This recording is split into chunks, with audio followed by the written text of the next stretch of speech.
Welcome back to Uncle Lee. I realised I did not have my hat on last week, so I apologise for that, but got it on this time. All right then. Um, so as per usual, if you have any questions for this segment, just leave them in the comments. I will add it to the list, and I go through them progressively. All right. All right. Let's start with some shameless promotion, shall we? In a world where magic meets reality, embark on a journey of self-discovery and transformation with Lee W. Johnson's personal magical training. Unleash the power within you as you delve into the secrets of ancient wisdom. Lee W. Johnson, a seasoned guide in the realms of magic, invites you to join a transformative experience like no other. This isn't just a course, it's a portal to your own potential. Explore the mysteries of the universe, connect with energies beyond, and learn to harness the forces that shape reality. Whether you're a curious novice or a seasoned practitioner, Lee's personal magical training adapts to your unique journey. From mastering spells to unlocking your intuition, discover the extraordinary in the ordinary. Uncover the secrets of the cosmos, and awaken the magic that resides within you. Enroll now in Lee W. Johnson's personal magical training. Embrace the extraordinary. Your magical journey begins here. Okay, so today I'm doing some questions from, it's a difficult one, user BT1KX3FV6X. I'm sure you know who you are and you will be tagged. I did go and check your actual name on your YouTube profile, and it's Russian, and I'm not even going to attempt to pronounce that. So I'm just going to call you user. Okay. I do apologize for that. All right, so there's a lot to go through here. There's a lot of context with the questions as well. So I'm going to read through all of it. There's two questions, so I'll split it into two sections, but I'm going to read all of it and then we'll go into an answer. So bear with me.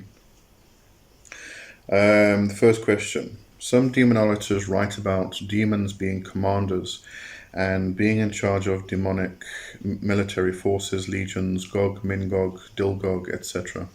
So do they, demons and other spirits, actually declare, wage, end wars? If so, then against whom and for what purposes? Why are there conflicts among the divine intelligences? How humans may be connected with these issues? Why would such demonolators as Dukant mention this information in their hierarchies? Why should a practitioner know it? What would be the difference between working with such demons, commanders, and other deities? So basically, a simple way to put this is what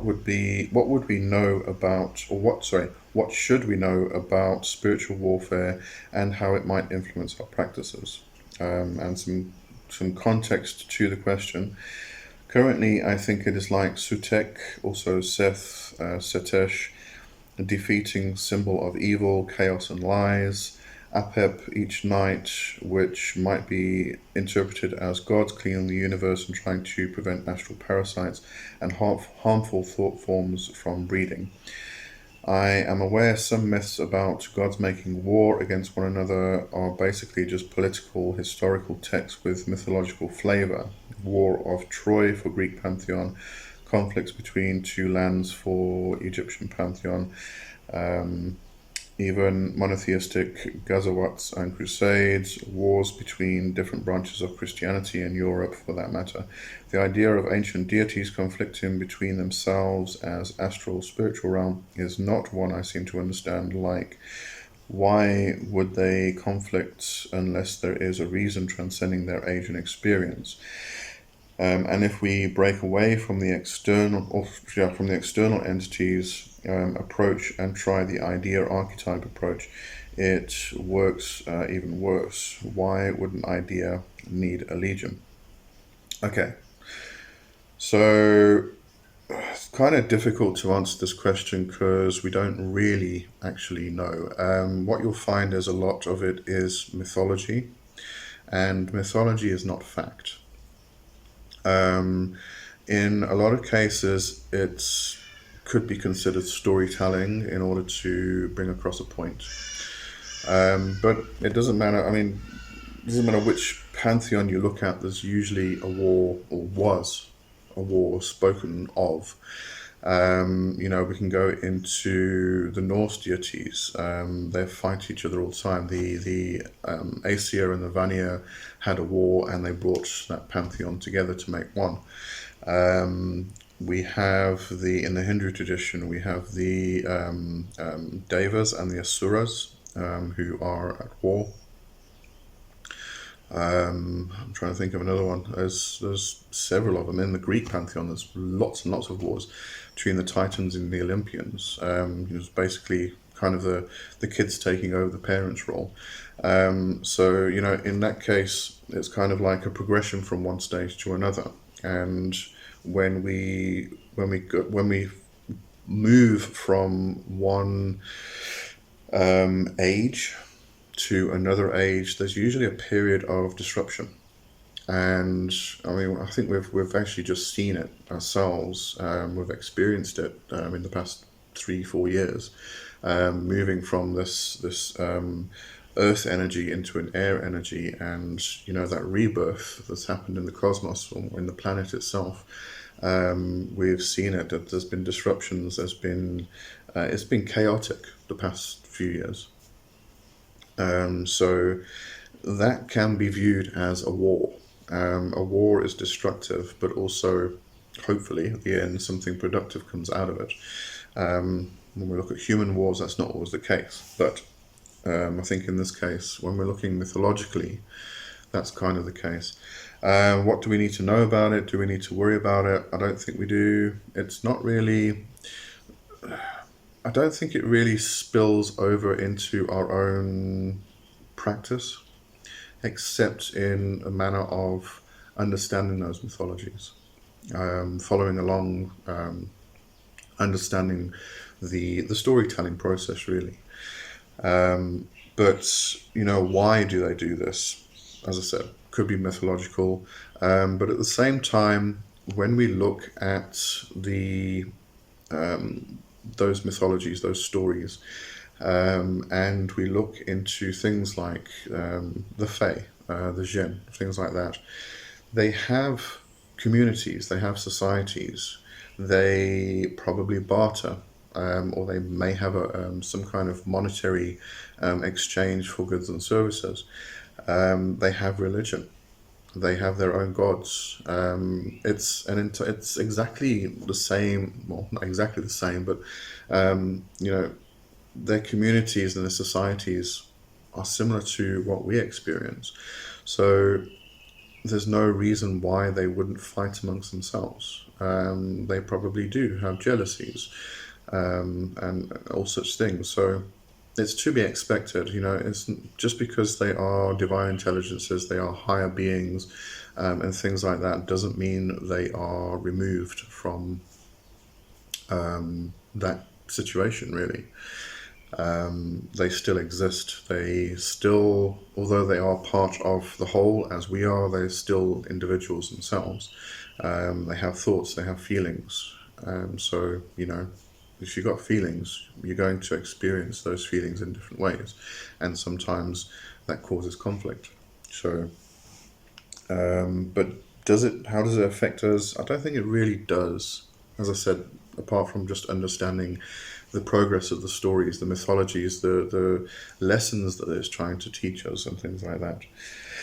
And as you mentioned, if we look at, for instance, Kali holding the severed head, that's got to do with Kali removing your karma, and things like that. So there's a lot of symbolism that comes into play here, in what one person may view as being sadistic or evil or something like that. Another person will see the actual symbolism that it represents. So, you have to also view it from that perspective. All right, let's go on to the next question. What would be your advice on building relations with spirits correctly and fixing possible mistakes on that path? And then going into some details and context. I feel I might have messed it up quite badly. I try to work with my spirituality myself, try everything and build everything on the foundation of my own personal experience. I try hard to work on, write down, and review, but I think here I might need some input from somebody who has experience. I started my spiritual practices with deities about 5 months ago. I just worked with one deity. The next month, I decided I wanted to honor more deities, so I added three more from the same pantheon. And now, after adding even more deities, including the elemental kings from demonolatry, the problem is I can't figure out if I do everything right. Okay, there is more context. I'm going to talk about that first, though. So, I do this myself. I do exactly the same thing. I worship one specific deity from a specific pantheon, and then somebody else comes along and I add them. I don't necessarily have to add them, but I do. I feel like I need to worship and honor them for the help they've given me, for the relationship we are creating, and everything else. And I'm going to come back to how do we deal with this in our real life. So you end up with 10 or 15 deities that you're trying to honor and worship, as you would, with an altar, giving offerings, etc., etc., etc. It's not necessary. And it doesn't mean that you do go on to say, actually, let me just read the rest of it.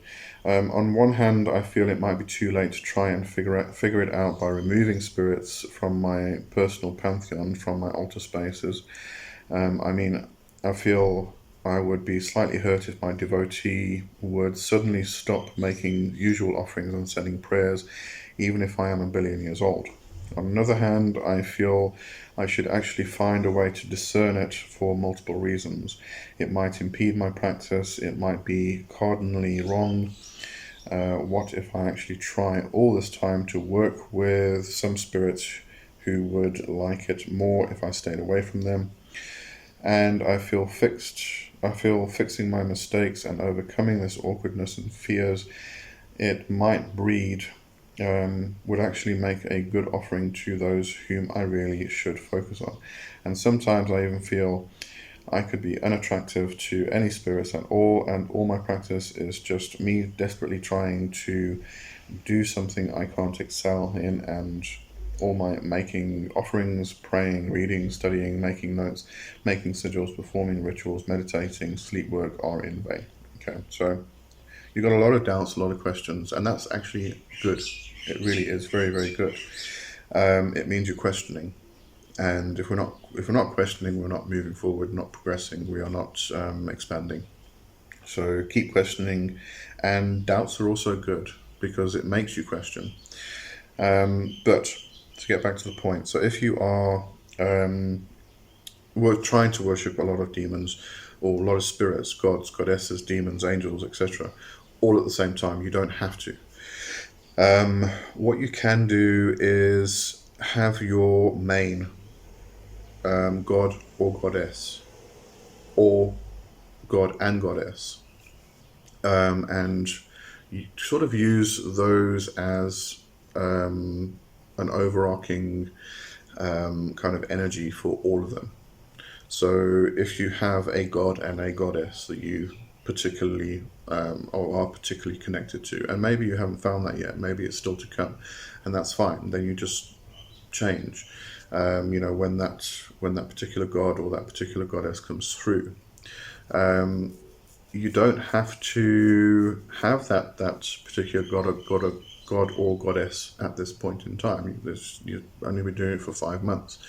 So allow yourself breathing room and time and space to actually progress and develop. But if you've got all these gods and goddesses and demons and what have you that you're trying to worship at the same time, just know you don't have to. It doesn't mean that you're rejecting them. They're still there. You work with them when you need to work with them. You go and visit them when you want to go visit them. You may want to just go and have a chat with one of them at some random time. And this is why I said I'm going to come back to how would you handle this in your actual life. So you may be married and you may have a spouse. That's kind of like the one person you go back to every day. Then you have your friends. If you are polyamorous, you may have multiple people in your life that create different relationships for you. And that's kind of the same thing. So you have that one person that you come back to every day, but you can go and sit with a friend and have a drink with them. You can go and watch a movie with another friend. But it doesn't mean that you have all of these friends or all of these lovers in your house at the same time. Some people do, and they can manage that, they can handle it. Other people don't, they can't handle that or manage it. So it's the same. It's really the same thing. You don't have to have all of them in your house at the same time. You can go visit them at different times, but you have that one that you always come back to, and that one kind of, although it is independent of all of these other deities, you can use it as sort of a representation of all of them. So if you want to split that into a masculine and feminine aspect, then you can have your one god and your one goddess, and those would represent the aspects of all the gods and goddesses within your own personal pantheon. But you don't have to have them all in your house at the same time. I hope this is making sense. This is very, it's kind of very similar to some Hindu religions, Hindu movements, and we can even come back to something like Dion, just a saying of Dion Fortune, which got adopted by Wicca. All gods are one god, all goddesses are one goddess. I can't remember the rest of it now. There was one initiator or something like that. It's kind of it does start to fall into the pantheistic aspects of things, but you can use it in that manner if you want to view it that way. I mean, obviously, your own worldview is going to determine how you do this, but trying to give you possibilities. So you can, as I said, use that one god and that one goddess to represent all of them. I do tend to, I work with a lot of different spirits. I don't say good morning to them, to all of them every morning. I do have a particular set, and it's more than two, that I stand and say good morning to every morning. But they're just particular, they are spirits from different groups and different pantheons that I work with. But it may be two from each group or pantheon that I actually have representing those particular spirits. But again, I could just work with Hecate and Pan, for instance, and then just work with them on a daily basis, give them offerings, with the understanding that when I give Pan an offering, all of the gods that I worship are also getting an offering. And when I give Hecate an offering, all of the goddesses that are within my personal pantheon get an offering. You can do it that way. There's a variety of different ways you can go about this. There really are. And it really does boil down to how you personally view things and what feels right for you. And you're still trying to find that. You're still trying to find your way. And there's absolutely nothing wrong with that. It's going to take a while. But I will say you are doing it right. You said you are making notes and you are reviewing. That is very, very important. Keep a journal. Make sure that you put as much information in the journal as possible so you can come back to it and you can do your reviewing. You can compare notes. You can see what worked and what didn't. So if, for instance, you are at the moment trying to worship 10 different spirits on your altar, then get rid of 8 of them and just worship 2. Stay in contact with them. As I said, you can go and have a drink with them. You can sit down and have a chat with them whenever you want to. But as you as far as your worshipping and your altar space goes, there's only two, or maybe even one. Keep making your notes, keep journaling, and come back and see what worked, how you felt, how things were affected in your daily life. But give it a good period of time. I'm talking like, a good testing period is probably 6 months, I'd say, because a lot can happen within a month, but it might not be enough time to actually compare one month to another month. That month could be ruled by a particular zodiac sign or a particular planet, but when you move into the next month, nothing's actually changed in your life, but you get different results because all of a sudden you have a different planetary influence that's coming in. So, a good 6 month period will give you a good idea of what's actually happening and good comparative notes. So, keep going with that. Keep journaling, keep making your notes, keep reviewing, and keep experimenting. That's really it. Test, experiment, and see what happens, and see what results you get. Okay, I think you're doing all right. I wouldn't worry too much. I don't worry about insulting the deities or the spirits. Um, I mean, you did say, where was it? I feel I would be slightly hurt if my devotee were to suddenly stop making usual offerings and sending prayers. They don't really get offended.